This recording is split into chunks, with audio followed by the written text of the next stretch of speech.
ओम श्री गुरु चरण कमलेभ्यो नमः। नमस्कार, मैं डॉक्टर धर्मानंद ठाकुर बात करता हूं पितृपक्ष तर्पण के संबंध में। जिस तरह हम देवताओं का पूजन कर उन्हें प्रसन्न करते हैं, उनसे वरदान आशीर्वाद प्राप्त करते हैं, उसी तरह हमारे जीवन में पितरों का भी पूजन, पितृकर्म, पितृतर्पण आदि परम आवश्यक है।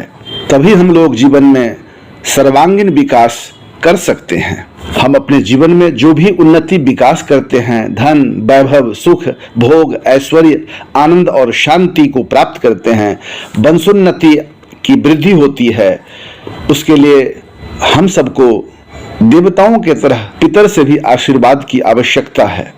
पूर्ण उन्नति, सुख और शांति, वंश वृद्धि आदि के लिए हमें पितृकर्म, तर्पण आदि अवश्य करना चाहिए।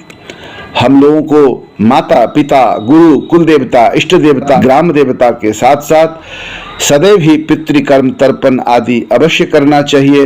इन्हें प्रसन्न करके ही हम आगे बढ़ सकते हैं, तभी संभव है जीवन में पूर्ण उन्नति, पूर्ण विकास।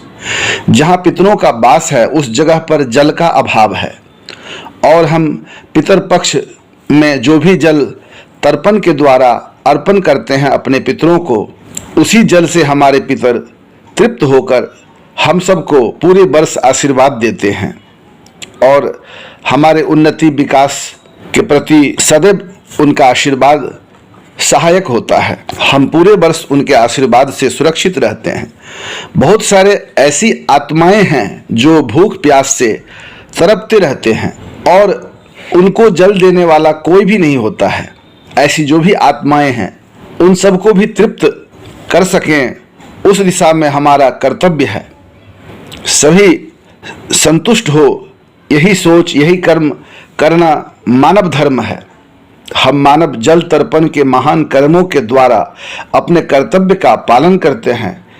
इस महान महालया में पितर पक्ष में इस जल तर्पण के धर्म को निभाने के क्रम में पितरलोक से पितरों का आगमन से उनका आशीष हम सबको प्राप्त हो, और इस महान कर्म से जो लोग वंचित रह जाते हैं उनके पितर उन्हें श्राप देकर चले जाते हैं, जिनसे उन्हें पितृदोष लग जाते हैं, जो जन्म जन्मांतर तक दुख कष्ट देते रहते हैं और मनुष्यों को भोगना पड़ता है। अतः हम सभी मानवों को अपना कर्तव्य समझकर पितृतर्पण कर्म अवश्य करना चाहिए, जिससे हम सब सर्वांगीण विकास कर सके और जीवन में प्रसन्न रह सके।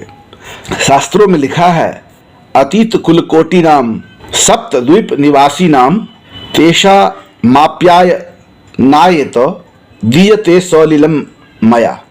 ये बांधवा और बांधवा ये अन्य जन्मनि बांधवा ते तृप्ति मखिलायांतु यश्चास्मतो अभिवांछति।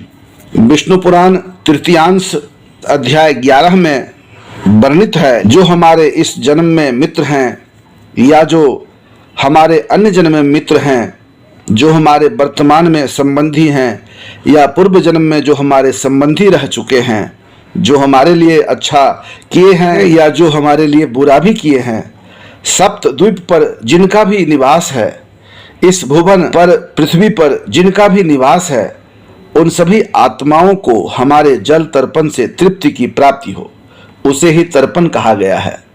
अतः इस प्रकार हमें मानवों कर्तव्यों एवं पितरों के प्रति उदार प्रवृत्ति होनी चाहिए, जिसमें हम सबका कल्याण निहित है। अपितु पितर पक्ष में जल तर्पण से पितर के संग देवता भी हमारे ऊपर प्रसन्न रहते हैं। गीता में लिखा है, पिता धर्मः, पिता स्वर्गः, पिता ही परमं तपः, पितरी प्रीतिमापन्ने प्रियन्ते सर्वदेवताः। विशेषतः वर्ष 2023 में भाद्रपद मास शुक्ल पक्ष की पूर्णिमा तिथि अंग्रेजी तारीख 29 सितंबर 2023 ईस्वी शुक्रवार को है। इस दिन अगस्त अर्घदान दिवस है। देव तर्पण, ऋषि तर्पण है। इस दिन अगस्त ऋषि के साथ साथ देवताओं और अन्य ऋषियों का तर्पण किया जाएगा। एवं आश्विन मास कृष्ण पक्ष की प्रतिपदा तिथि शनिवार को अंग्रेजी तारीख 30 सितंबर 2023 ईस्वी को महालया आरंभ हो रहे हैं। इस दिन से पितृपक्षीय तर्पण पार्वण आरंभ होंगे। 30 सितंबर 2023 ईस्वी शनिवार को प्रतिपदा तिथि का एकोदिष्ट है। 1 अक्टूबर 2023 रविवार को द्वितीया और तृतीया तिथि का एकोदिष्ट होगा। 2 अक्टूबर 2023 सोमवार को चतुर्थी तिथि का एकोदिष्ट होगा। 3 अक्टूबर 2023 ईस्वी मंगलवार को पंचमी तिथि का एकोदिष्ट होगा। 4 अक्टूबर 2023 बुधवार को षष्ठी तिथि वालों का एकोदिष्ट होगा। 5 अक्टूबर 2023 बृहस्पतिवार को सप्तमी तिथि वालों का एकोदिष्ट होगा। 6 अक्टूबर 2023 ईस्वी शुक्रवार को अष्टमी तिथि वालों का एकोदिष्ट होगा। इस दिन महालक्ष्मी जिमुतवाहन जितिया व्रत भी है। 7 अक्टूबर 2023 ईस्वी शनिवार को महालक्ष्मी जिमुतवाहन व्रत जितिया व्रत पारण दिवस भी है। पारण दिन में 10:32 के बाद होंगे। इस दिन नवमी तिथि वालों का एकोदिष्ट होगा। 8 अक्टूबर 2023 ईस्वी रविवार को 10वीं तिथि वालों का एकोदिष्ट होगा। इस दिन मातृ नवमी भी है, साथ साथ अन्वष्टका श्राद्धम है। 10 अक्टूबर 2023 ईस्वी मंगलवार को एकादशी तिथि वालों का एकोदिष्ट होगा। 11 अक्टूबर 2023 ईस्वी बुधवार को द्वादशी तिथि वालों का एकोदिष्ट होगा। 12 अक्टूबर 2023 ईस्वी गुरुवार को त्रयोदशी तिथि वालों का एकोदिष्ट होगा। 13 अक्टूबर 2023 ईस्वी शुक्रवार को चतुर्दशी तिथि वालों का एकोदिष्ट होगा। 14 अक्टूबर 2023 ईस्वी शनिवार को अमावस्या तिथि वालों का एकोदिष्ट होगा। इस दिन महालया है।